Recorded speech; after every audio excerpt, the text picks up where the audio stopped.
Okay, relationships. Popular topic. Everybody would like to have a great one, right? Yes. Well, I'm going to start off with a cold, hard truth. You can have a wonderful, loving relationship, but if you expect someone out there to make you feel loved, guess what? It's not going to happen. The love that you want, the love that you would like to feel, is actually inside of you.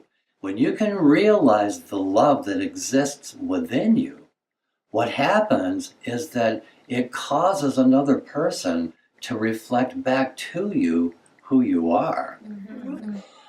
In other words, most people would say, I'll feel complete with the expectation that someone's going to do that for you. Someone out there is going to make you feel complete, in other words. But you see, that's backwards. That's not the way the universe works.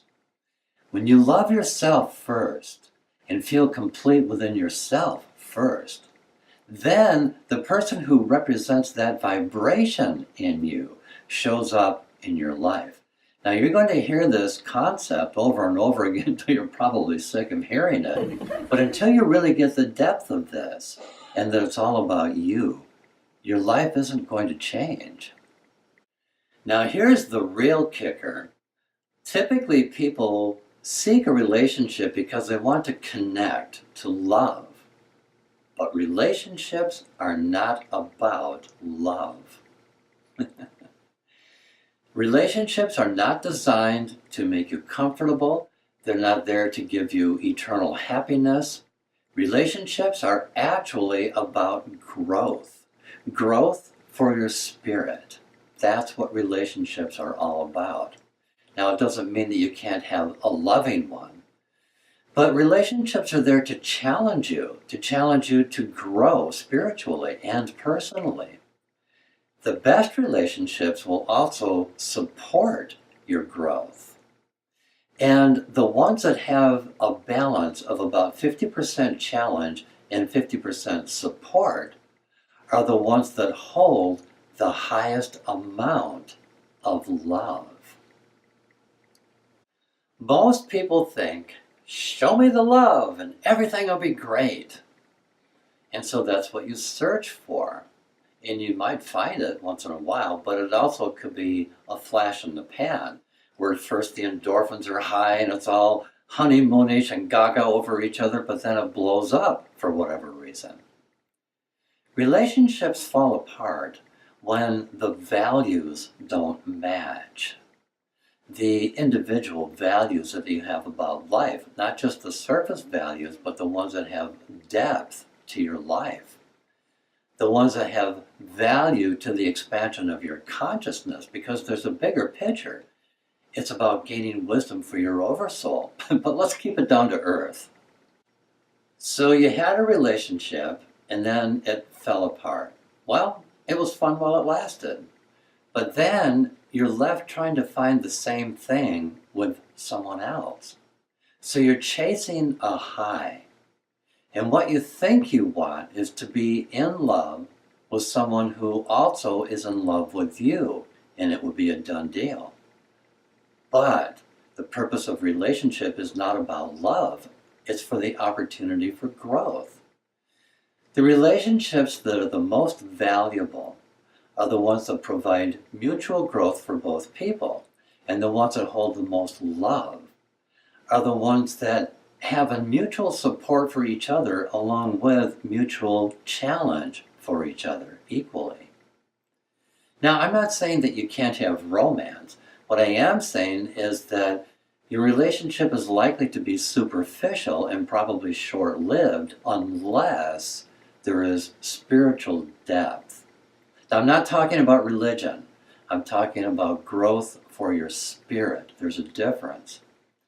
It's about actually gaining life wisdom rather than, ooh, I just need somebody to make me feel good. There are people who want a relationship as an escape, something going on in their life that they want to get away from.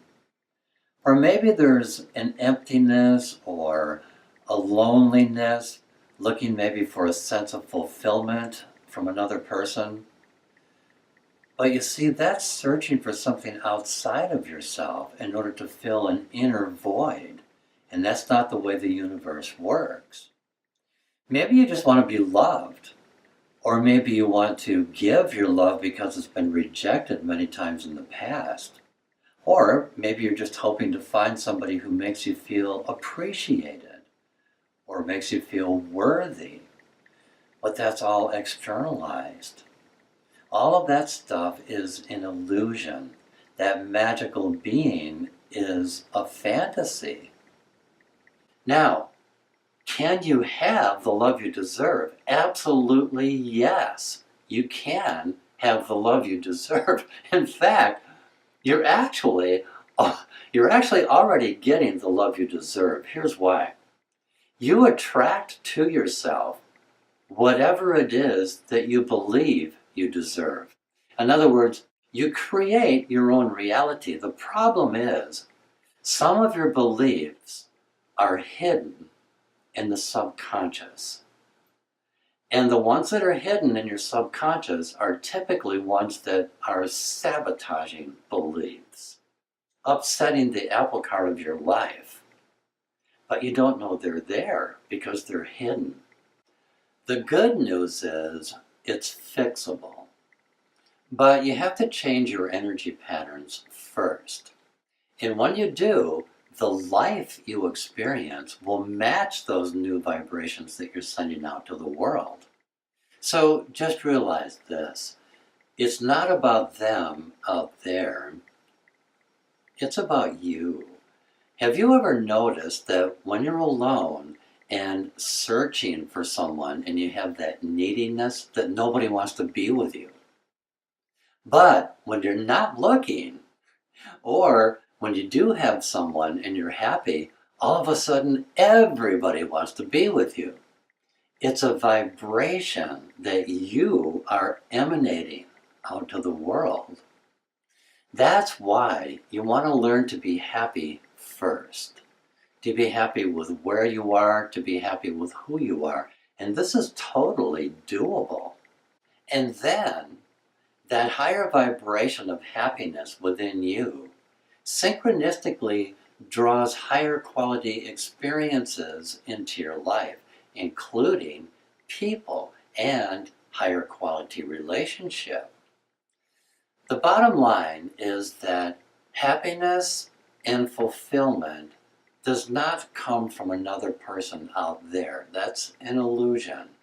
Instead, that quality person is drawn toward you because it's a reflection of your new energy that you've developed within yourself. So let's roll up our sleeves and get started.